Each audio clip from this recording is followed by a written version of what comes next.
Don't পুল লুঙ্গি। কিন্তু আমি না খুলতে পারছি না, আমার মনে হয় লুঙ্গিটাই ওর সঙ্গী। Yes, don't pull my shirt. কত সুন্দরভাবে বলে দিয়েছে। এবার থেকে ওর জামা টানলেই ও কিন্তু ডন্ট পুল মাই শার্ট বলে দিচ্ছে। প্লিজ দেখি ও আবার কি বলে ইংরেজিতে। Sound loudly please. Don't pull my ear. Don't pull my ear. তবে ওর কানটা বেশি বেশি জোরে জোরে টানছিলাম বলে লেগেছে, ওই জন্য আওয়াজটাও কিন্তু বেশি জোরে হয়েছে। রাইট, তার মানে ঠেলায় না পড়লে বিড়াল গাছে ওঠে না, ঠেলা দিচ্ছে তখন এমনি গাছে উঠে যাচ্ছে। প্লিজ, এর আবার কি ধরে টানবো? যদি নাক ধরে টানি তাহলে কিন্তু ওর নস সেখান থেকে পিকিং হয়ে যাচ্ছে। ইস, ছি ছি ছি ছি, এটা ওইভাবে নয়। দেখি ওটার it's called fetch.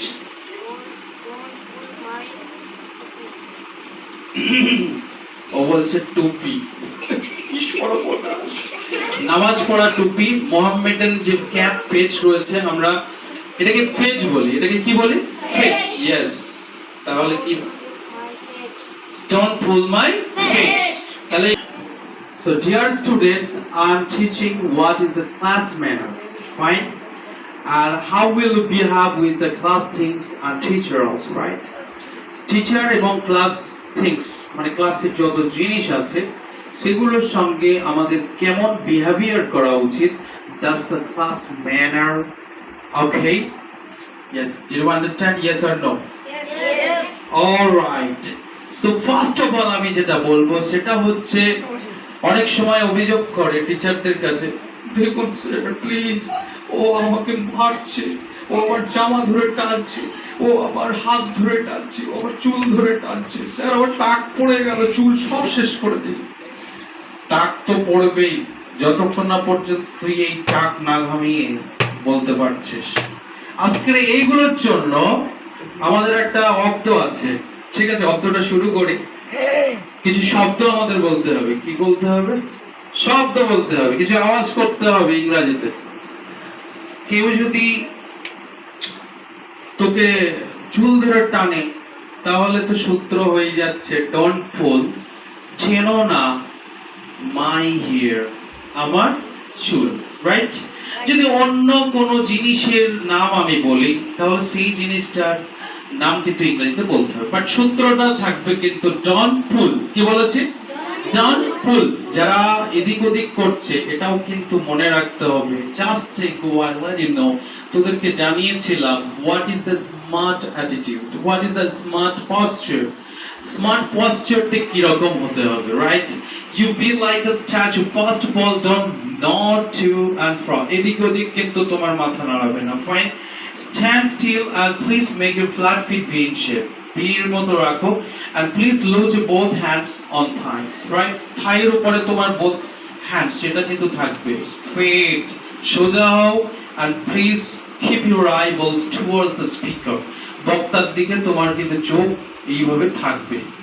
Now keep listening me, okay? তাহলে এবার তোমার পিছন থেকে হঠাৎ করে জামা ধরে টানছে, তার জন্য ইংরেজিতে বলতে হবে। রাইট? সূত্র তো বলেই দিয়েছিলাম, ডন্ট পুল, চেনো না। কোন জিনিসটার নাম বলতে হবে সেটা তোরা ভালো রকম জানিস, ইংরেজিতে কি আছে সেটাও জানিস। এখন আমি প্রত্যেকের টেনে টেনে কিন্তু শেখাবো, ঠিক আছে? যতক্ষণ না পর্যন্ত ইংরেজি না আসছে ততক্ষণ পর্যন্ত টানার গভীরতাটা আমার কিন্তু বেড়ে যাবে, মানে বলতে হবে। Yes.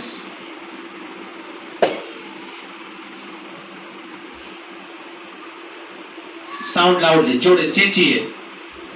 Yes. Don't pull। আর এই জিনিসটার নাম হ্যান্ড। তাহলে ও আস্তে করে বলেছে ডন্ট পুল, সবে আসতো নতুন নিউ স্টুডেন্ট, আস্তে আস্তে ডন্ট পুল।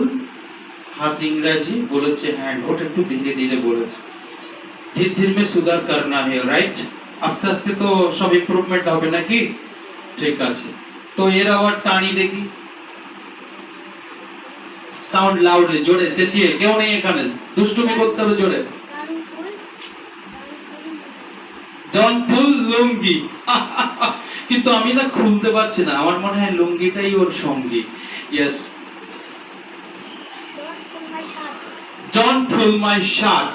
কত সুন্দরভাবে বলে দিয়েছে। এবার থেকে ওর জামা টানলেই ও কিন্তু ডোন্ট পুল মাই শার্ট বলে দিচ্ছে। প্লিজ দেখি ও আবার কি বলে ইংরেজিতে। Don't pull my ear. Sound loudly please. Don't pull my ear. Don't pull my ear. তবে ওর কানটা বেশি বেশি জোরে জোরে টানছিলাম বলে লেগেছে, ওই জন্য আওয়াজটাও কিন্তু বেশি জোরে হয়েছে। রাইট, তার মানে ঠেলায় না পড়লে বিড়াল গাছে ওঠে না, ঠেলা দিচ্ছি তখন এমনি গাছে উঠে যাচ্ছে। প্লিজ এর আবার কি ধরে টানবো? যদি নাক ধরে টানি তাহলে কিন্তু ওর নোজ সেখান থেকে পিকিং হয়ে যাচ্ছে। ইস, ছি ছি ছি ছি। এটা ওইভাবে নয়, দেখি ওটার it's called fetch.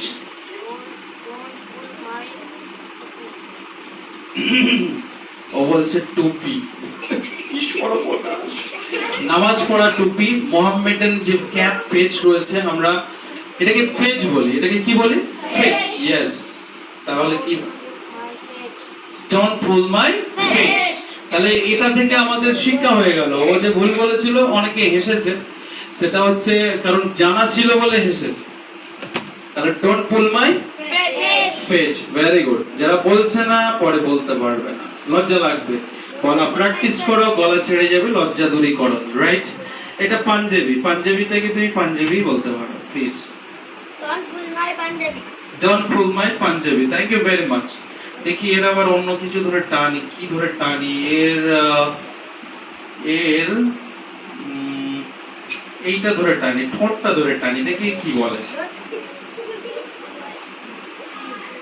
Don't pull my lip.